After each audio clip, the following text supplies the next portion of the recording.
You are now tuned in to Two Studs in a Pod, a podcast giving you a candid glimpse into the world of super terrific Uber dykes, but you can call us studs. I'm Blaze. I'm Meech. Using our voice is what we're getting into this week, so let's get into it. Homie, drop the beat.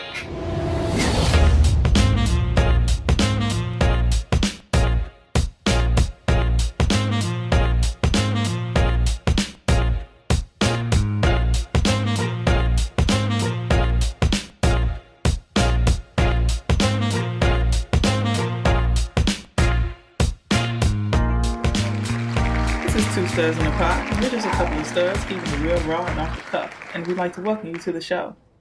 Next week, Tuesday, is the day we've been waiting for 4 years. So this week, we're taking a moment to focus on one main thing: voting. Before we fill in the bubbles, Meech, what's really good? I'm excited right now. I start my new job this week. So that's a blessing right there. Can't wait to do that. Can't wait to meet my new coworkers. Can't wait to step into some new projects and see what's good with that. Other than that, just been I had a couple of days off, so I got the opportunity to take a little bit of a break, relax a little bit, catch up on some like my little hobbies that I had going on, finishing building up some of the cars I was working on and stuff like that.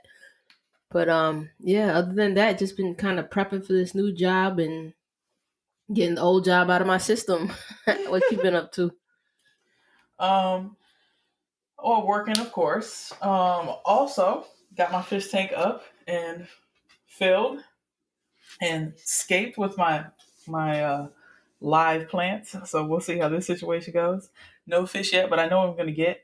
So it's just a matter of trying to find the fish. I have to wait for the tank to do its thing and be ready for the fish first, and that takes a little while. But in the meantime, I got my eyes out for my new little fishies that I'll be plopping down in there and plotting on my pond, because I will have a pond in my backyard. That's happening. So I'm plotting on how I'm going to do that. And getting, like I said last time, I was getting organized, and that sparked me to start doing my other side hustle shit again. So, started flipping some product, and I got to get them out of the closet. So the only way to do that is to make them move. So I'm trying to make that money. You know what I'm saying?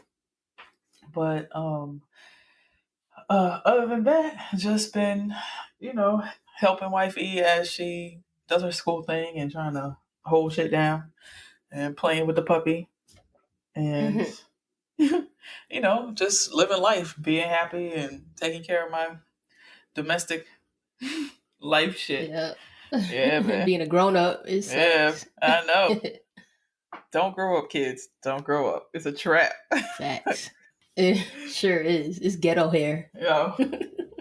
Do not recommend, okay? Yep. 0 stars. Yo, for real.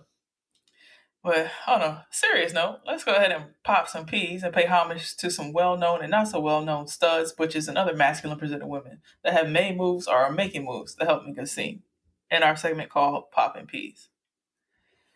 This week, we got a little twist because our spotlight is being shined on not really a masculine woman, but, an icon nonetheless.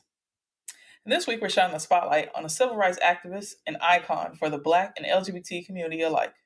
We are honored to pop one for Angela Davis.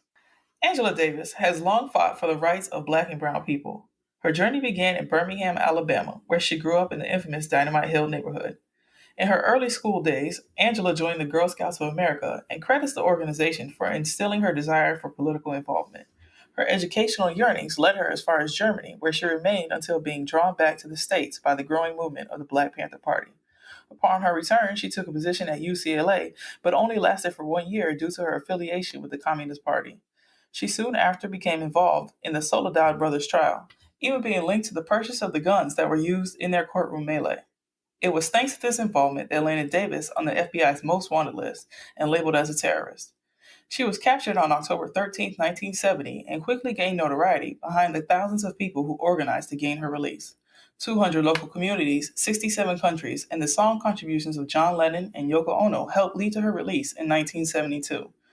Her long career of politicism was brought to the forefront again after 9/11 and the war on terror that came as a result. She again voiced her opinion in 2005 in the aftermath of Hurricane Katrina and the apparent racism, capitalism, and imperialism that took place. Angela has never stopped using her voice and was selected as the featured speaker in 2017 at the Women's March on Washington. In an interview with Out magazine in 1998, Angela came out as a lesbian and hasn't jumped off the rainbow bagging yet. It's Angela's undying passion for fighting injustice and living her truth that proves Miss Davis is popping. Now, we all know Angela Davis. I mean, she's just a dope person, and so many people she's contributed to the lives of by speaking her truth and being righteous. You know, like when you think of righteous Black woman with an afro, like you think about Angela Davis. Yeah. And that's who comes to mind. Right, and for her to be a lesbian, you know, like be one of us, that just makes her even more iconic to me. Anyway. Facts. Yes. Alrighty. Well, now let's go ahead and get into Stew Peas this week. There is so much history behind the right to vote. If you are Black, that right wasn't proposed to you until 1870. And if you're a Black woman, that right wasn't afforded to you until 1920. So many people have given their all to gain this right. So it seems a shame that so many people in 2020 fail to exercise this right as intended. The stakes are always high when it comes to determining our country's leadership. These are our lives we're dealing with. And in the year of Corona, that's a literal fact. And that should only empower you to act and not just stand back. Now, Meech, I know we don't get too political. And even though I'm sure it's fairly easy to tell who we'll be riding with, but on this episode with the election looming, we thought it would be a great time to just discuss the importance of our right to vote. So I know I can remember my first time, but I'll let you go ahead and go first, per usual. Do you remember your first time actually voting? I do. I remember the election, the year I was turning 18, but I couldn't vote because my birthday was too late. Mm-hmm. So I was anxious to vote the next election because I didn't like who we had in office. Mm-hmm. So I remember, it was the elections were held at my local library. All the older community people were there and they were trying to help me out and make sure I knew how to vote and all that stuff. And it was an exciting experience. Just to be able to have my opinion count towards something so important for me. Mm-hmm. But then I didn't realize how much importance was needed for other elections. So it was the presidential election was the first election that I actually voted in. And then, after that, I voted in every other presidential election, but I didn't really start paying attention to local elections until a lot later and, realizing how important those are also. So now, I try to pay attention to every election, not just the big one that everybody talks about and the policies that are being represented and presented and how they actually affect us daily. Mm-hmm. You know what I mean? Like mm-hmm. everything from the judges that are being, that are up for election to your city council people, all that stuff makes a difference. And I hate that people feel like it doesn't. But then, when you get caught up in some shit, you want to blame the government. But, did you vote? Right. Are you paying attention to who is in control of, your local police department and who's in control of, your local court systems and all the policies that are going into effect? Like all that shit really does matter. Especially, if you're active, or if you're doing something, and people don't recognize it, I think, until something happens to them. And then they are like, oh, it's they just want to blame one person, but it's also a ton of people. And it's all the people that, that think that voting isn't important, that didn't vote for those people that represent what you represent. Mm-hmm. You know what I mean? But I mean, I know I talked a little bit about more than just my first time voting, but no, I mean, we're just talking about voting. Yeah.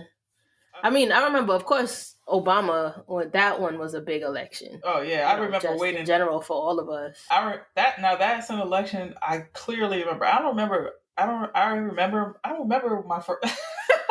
I don't remember my first time voting, like which election it was, because I was always excited about voting. I remember trying to vote when I was in school, and maybe like missing the cutoff because elections were in November and my birthday's not till March, so I think I was like cut off, but I was trying to convince them to let me vote still because I was within so many months of my 18th birthday or something like that. I just remember seeing the voting booths in my high school to let people vote, and I was like, "You sure I can't vote or whatever?" But but I do remember Obama, like the first time voting for Obama and waiting in that line. What? Yep. Like brought the folding chairs and was sitting there with just like a gang of people, and this was pre-COVID days, and the line was ridiculous, ridiculous. And I can remember my parents always voting. Like my parents always voted. You know what I'm saying? Like yeah. And my elementary school was the polling place, which I just figured as a kid, I figured this was happening in every school when it was time to vote. I didn't know that our school was special, you know what I'm saying, like for that area, and that's where everybody was going. Not special because I mean it's not that special, but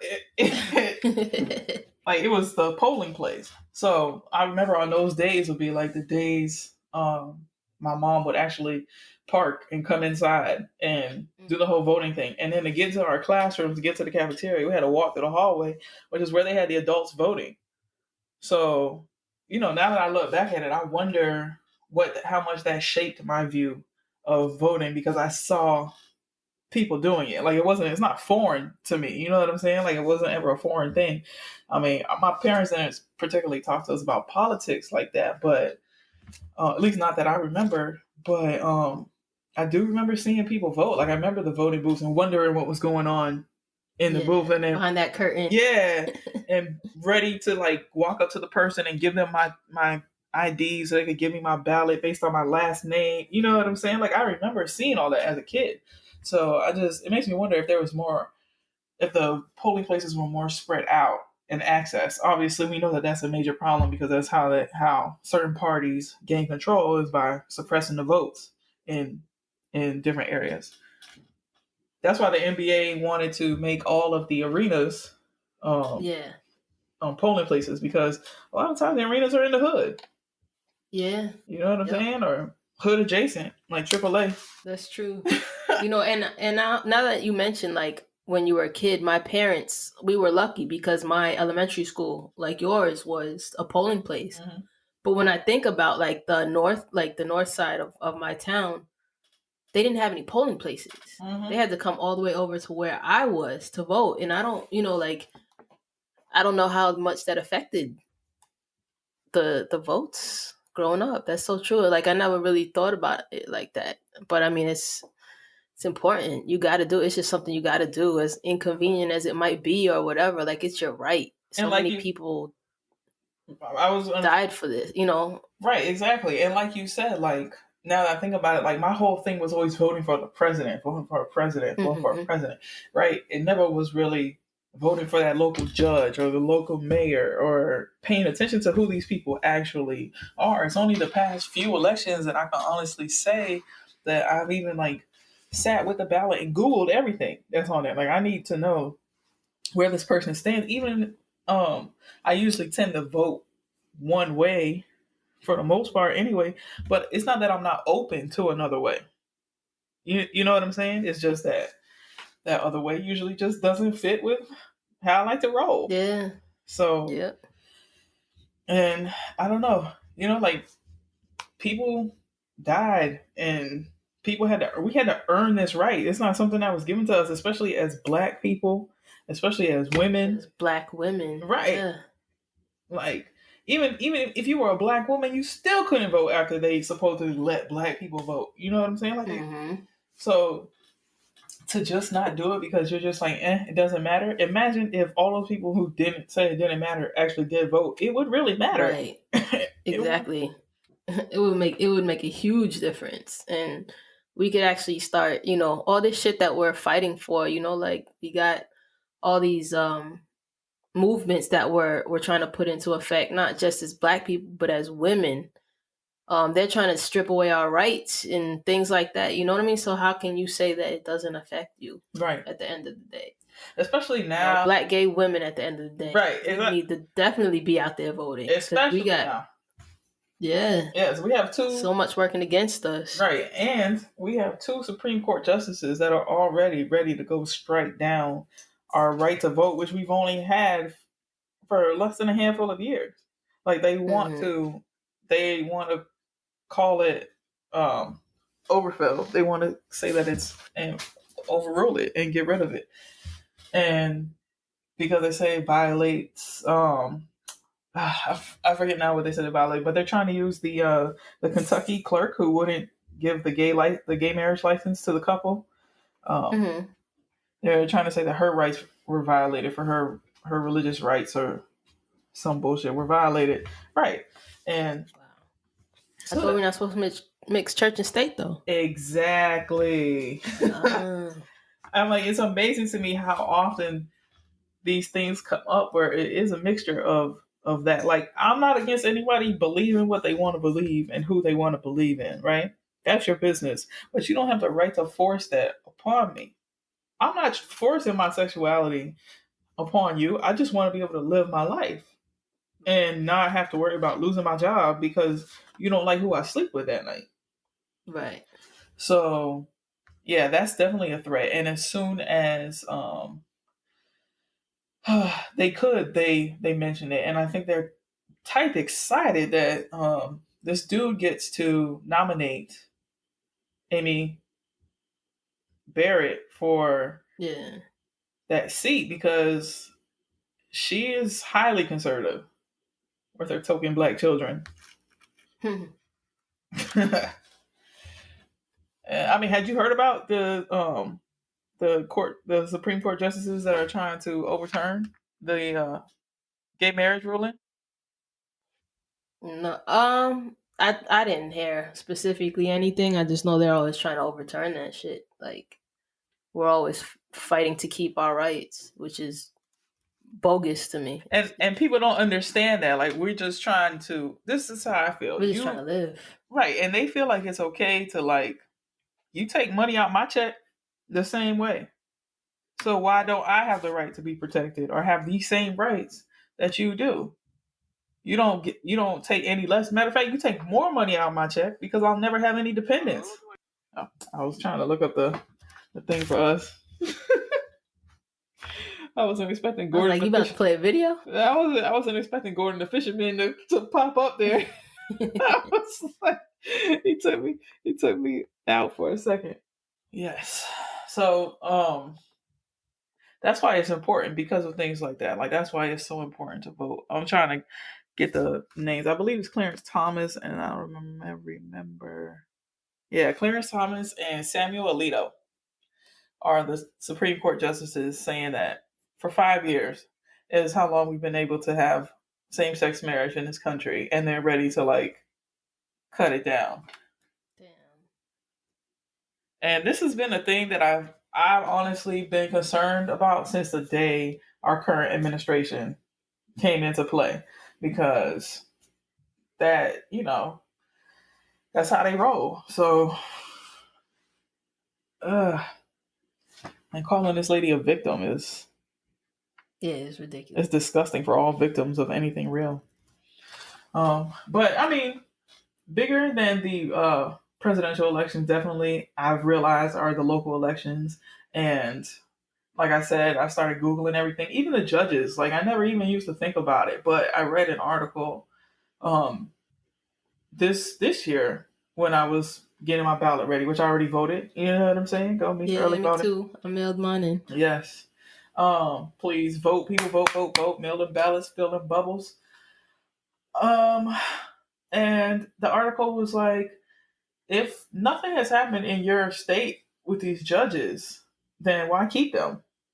Right. And I was like, you know what? That's true. Like, you're right. Why keep them? So I don't know.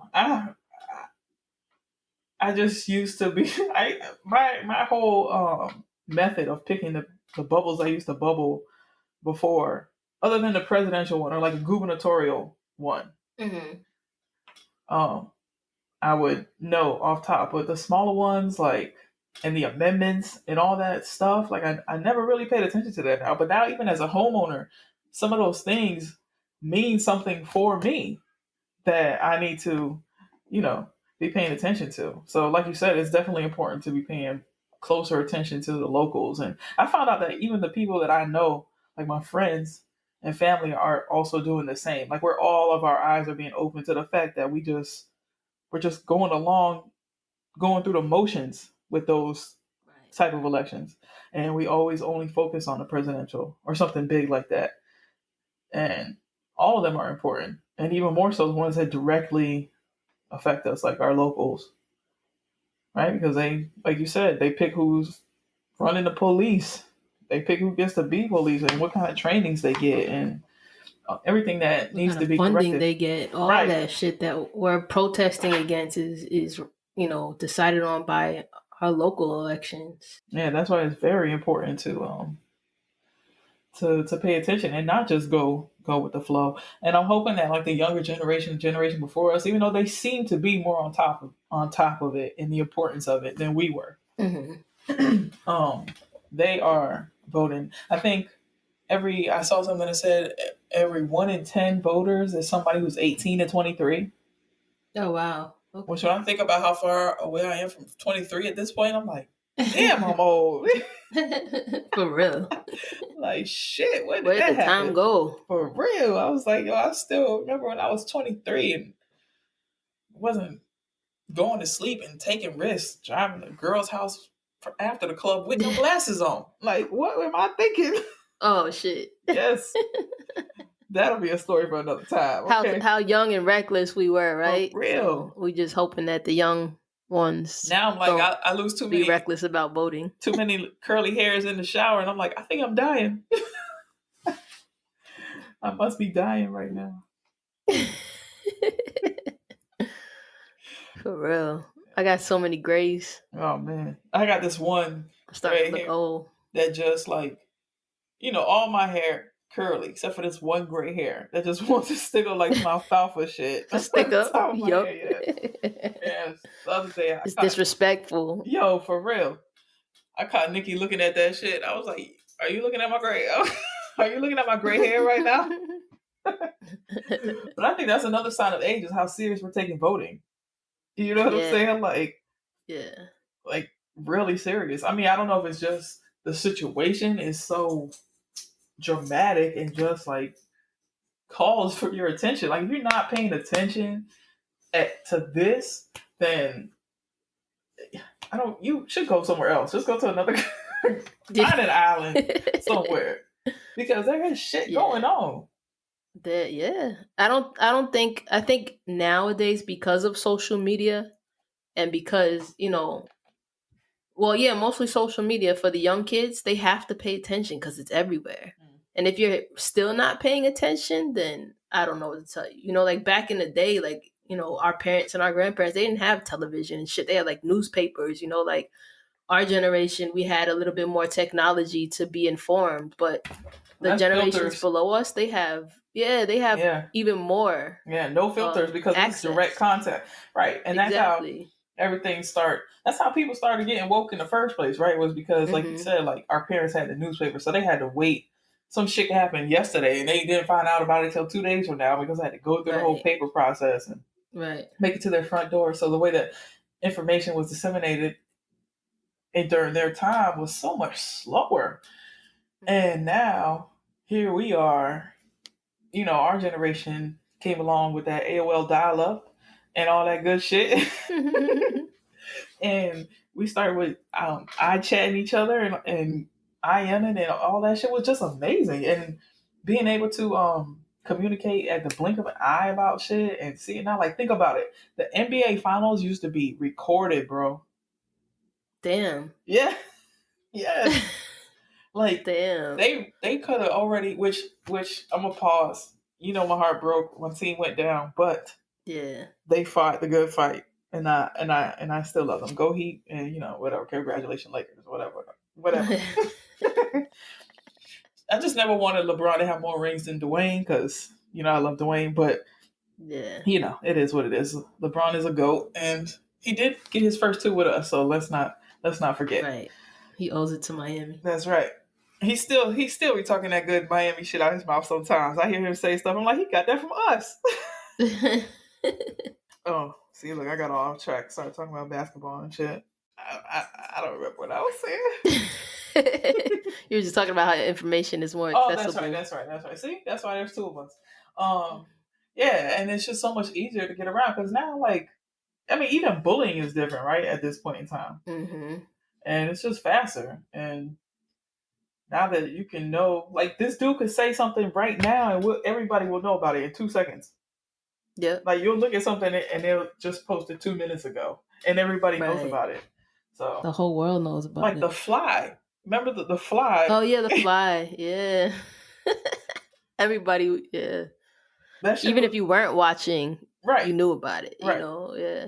That's how you know about anything. I mean, I think that's how I found about Black Panther, Wakanda Forever. Mm-hmm. And nowadays, shit ain't real unless you check social media and it's on there. You're like, hold on, I gotta check Twitter. All right, I don't know. Twitter be lying sometimes. Who posted this? Right, for real. Twitter be lying sometimes. Let's check IG. What they saying on IG? You know what I'm saying? Right. Oh man, yeah, it's a interesting world we live in now, especially with the voter shit. I'm glad that social media has tried to curtail some of the ads. I know they can't get rid of the people speaking in the comment sections and shit like that. Mm-hmm. Even though I'm sure, they're probably trying to monitor it this election because last election cycle was ridiculous, right? The ads and things like that. And so at least I think at this point have tried to calm it down a little bit. I don't really see it as much on Facebook, the crazy memes and the Russians breaking through with their shit. There was a movie on Netflix that we watched, and I think it was Netflix, maybe it was Amazon Prime, but it was a Russian movie, and it showed how they could hack the system and do all the shit they did with the election. Oh wow. But it was a movie. I don't know if he was hacking an election per se, but he was influencing something, and he was using social media to do it. And the way that it worked, you could easily see that as being a blueprint for hacking into our election and showing off all the memes and shit on Facebook. Even now, there's they're finding out people are using Black people avatars to, shout out the other side. Oh wow. Yeah, they're trying to be they're trying to. Yeah. They're doing everything they can, man. Yes. Suppressing that vote and shit. Changing up polling locations at the last minute, denying signatures. I just wish that there was a way to truly track my ballot through the mail-in, because they said to call and make sure that it was received, but I don't know what they're doing with it once they get it. So right, you could tell me that my envelope violated something, you know what I'm saying, and I don't even know, and you just throw my ballot out. Right, that's concerning, but I'm trying to hope for the best. Yeah, so voting matters. Voting is very, very, very, very, very important. It seems so simple, but something so simple can mean the world to so many people. And it could be just that one vote. Honestly, in the last election, these elections have been such narrow margins that either a couple votes either way, and especially this is probably going to be a highly contested election. So please get out there and vote. November 3rd is... Your vote counts. Yes, is the day. You know what I'm saying? Just ride on in to the polls and do what you got to do.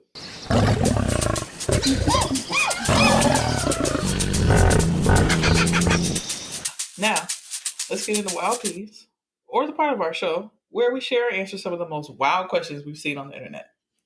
This week's question is real question. How do I bump coochies if me and my wife are both fat?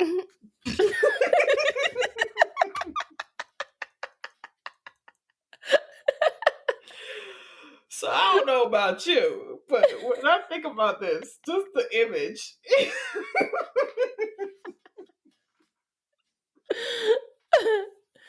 Oh my God. I mean, very carefully. I don't. On an empty stomach? I don't know, man.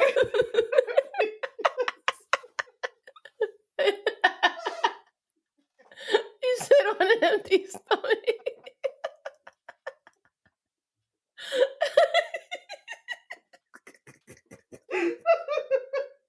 Oh God, I can't answer this question. Oh, okay. I'm sorry. I know this is a real question. I don't know. I don't know. You gotta be flexible, I guess. Yo, for real, stretch first. Yeah. Warm up and stretch. Yes. I mean, how do you know you can't unless you tried? You know, like, right. Have you tried it? Maybe it'll work.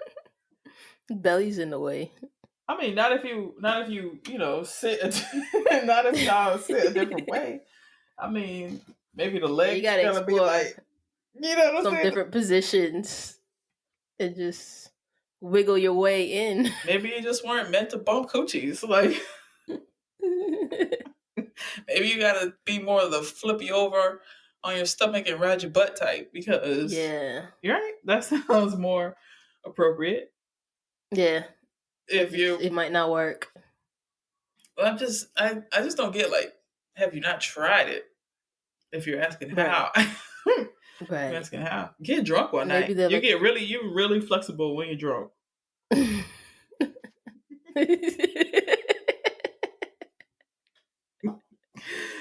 Yeah, experiment. So I've been told. Try different positions. I've been told. Oh, yeah. All right. Well, let us know if you figure it out. So. Or if anybody figures it out. I feel like this is a question. Or if you know how to get it done. Yeah, I don't know. I just feel like you have to kind of be creative with the positioning of your body parts. Definitely stretch first. Yep. And on that note, we're going to end the show here. Don't forget to follow Two Studs in a Pod on Instagram and Twitter. Catch a glimpse behind the scenes and go follow Meech on IG at the Homie Meech and on Twitter at Homie Meech, and myself at its.me.blaze on IG and it's me Blaze 2 on Twitter. If email is more your thing, shoot us an email at twostudsinapod@gmail.com. That's TWOstudsinapod@gmail.com. Two Studs in a Pod is available on Google Podcasts, Anchor, Apple Podcasts, Spotify, Stitcher, Overcast, Pocket Casts, Radio Public, Breaker, and TuneIn. Gratitude is always an attitude.